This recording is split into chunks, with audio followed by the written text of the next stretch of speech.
Something brushed my ankle. I jumped, and the jerk made me sip too hard, burned my tongue on the coffee. It was bitter, a small jolt that didn't shake the late-night days. I was late for the last train, a low, steady panic under everything. The night was cold and damp, the kind that seeps into your bones. Rain tapped steadily on the metal roof, like 1,000 tiny drums, slow and somber. The platform was deserted, a long, lonely strip of concrete under weak, flickering fluorescence. I looked down, heart still thudding from whatever brushed me. There was nothing there. My shoe was soaked from the walk, tiny dark drops sliding into a crack in the tired leather. The light here was weak, casting long, distorted shadows that seemed to writhe and shift with the wind. The platform felt more than empty. It felt abandoned, as if every other person in the world had vanished, leaving only me and the sound of the rain. A shiver that had nothing to do with the cold ran down my spine. The air itself felt heavy, charged with a strange, waiting stillness. A woman had told me the story just 3 days ago, an old woman with eyes like cloudy glass, who sat next to me on a park bench. She had leaned close, her voice a dry whisper. "Do not walk the tracks at night," she had said, her grip surprisingly strong on my arm. Not alone. Something waits there. I had laughed then, a polite, disbelieving sound to dismiss her morbid warning. I thought it was just a local folktale, a ghost story meant to frighten children. But now, standing here on this desolate platform, her words echoed in my ears. Now I was walking alone, and the last train was nowhere in sight. The old rails shone in the downpour, two parallel lines of dark, polished steel that stretched into the impenetrable blackness beyond the station's glow. They looked less like tracks and more like two dark rivers, flowing from one unknown place to another. The small town behind me was asleep, a collection of dark shapes, muted lights. The train line cut straight through the open fields, a long, sharp gash in the landscape. A thin, ethereal mist began to rise from the wet ground, swirling around the base of the tracks like a living thing, slowly obscuring the world around me. To decide not to wait. The station felt too exposed, too quiet. I pulled my hood up, a flimsy shield against the rain and the growing unease. I held my phone low, its screen providing a weak, pale glow that barely illuminated the ground in front of me. I wanted to be brave, to walk the short distance home along the tracks and prove the old woman's superstitious tale wrong.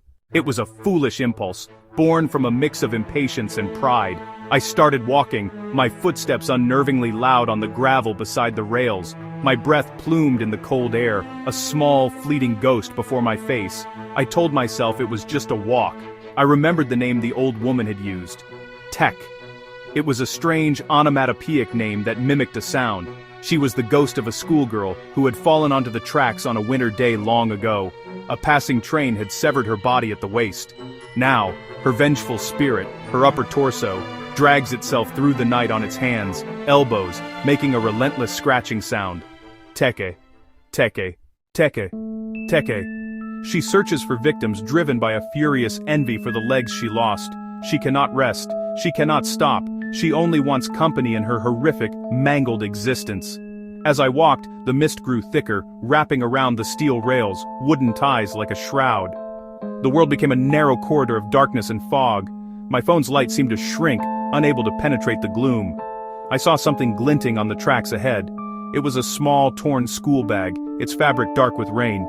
A single red ribbon was tied to its strap, the color startlingly bright against the muted grays and blacks of the night. The ribbon was old and frayed at the edges, as if it had been there for a very long time, enduring season after season of wind and rain. My breath caught in my throat. I moved closer, my feet crunching softly on the wet stones. The bag was partially open, but it looked empty. Beside it, lying half-buried in the gravel, was a single, small, white shoe. A bloodstain, old and faded. I kept my hood pulled low over my eyes, trying to block out everything but the path directly in front of me. I wanted to believe it was just a coincidence, a lost bag and an old shoe discarded by the tracks. But a part of me, the part that had listened to the old woman's story, knew better. I held my phone tighter, the smooth plastic cold and slippery in my hand. There was a sound ahead. Teke teke, teke teke. It was a small, sharp, rhythmic sound, like a fingernail being dragged across a tiled floor. It did not belong in the wet, soft night. The sound was coming closer, moving along the tracks from the direction of the old iron bridge that spanned a shallow, dark creek. I stopped walking, every muscle tensing. I strained my ears, praying it was just a branch scraping against the metal or a small animal scurrying in the dark. It was too regular, too deliberate. It echoed slightly under the bridge, amplifying its chilling cadence. Teke, teke. Then I saw it, a small, low shape moving with an unnatural speed along the top of the rail, very low to the ground, almost flat, not crawling or walking. It was pulling itself forward with two small, pale hands, its movements jerky and horrifyingly fast. It was a silhouette against the deeper blackness of the bridge, a fragment of a person moving where no person should be. I felt the air change, the temperature dropping several degrees in an instant. The world seemed to slow down. The mist made the bridge look like the mouth of some colossal beast. A distant signal flickered twice and died. Somewhere, a train bell tolled from miles away. The hands on the rail moved closer, their scraping sound growing louder and more frantic. Small hands, thin, pale fingers ending in dirty, broken nails, leaving tiny gleaming cuts in the steel. The skin was a pale, waxy white, like old, water-damaged paper. Droplets clung and glittered like cold jewels. The hands reached toward the discarded school bag, hesitant, almost curious. I wanted to run, but my legs would not obey. Fear had pinned my knees, rooting me to the spot. I thought of the rules from all the old stories. If she asks your name, do not answer. If she asks you a question, do not speak the truth. If you look into her eyes, she will claim you. A small voice asked a question then. It was very soft, almost lost in the rain. Where are my legs? The question hung between us, colder and sharper than ice. My mouth was bone dry. What was the right answer? The wrong one? Was there a difference? Silence felt like an invitation. I don't know, I whispered, my voice a broken, trembling thing. The voice did not seem to care. Will you help me find them? I took one involuntary step back. The gravel under my shoe made a loud, wet crunch. The small shape on the tracks heard me. It whipped its head around, a curtain of long, wet black hair, and I felt its attention fix on me. It made the scraping sound again, faster this time. Teke, teke, teke. It launched itself forward, hands raking metal, sparks flying in the rain. My paralysis broke. Adrenaline surged through me. I turned and ran. I didn't look back. I just ran, feet slipping on wet stones. Behind me, teke, teke, teke. It kept pace, a grotesque parody of running. I risked a glance. A low blur scuttled over the rails, wet hair plastered across a face I still couldn't see. A bright light flashed far down the tracks. The last train was approaching. Its horn blared.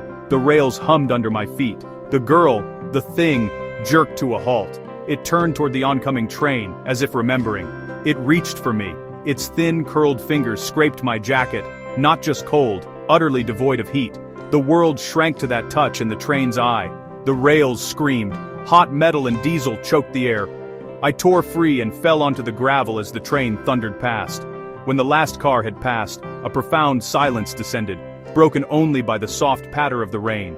The blinding headlight was gone, and the darkness felt deeper. I looked toward the bridge. It was empty.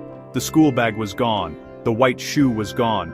There was nothing on the tracks but the rain, making countless tiny, dark circles on the gleaming steel.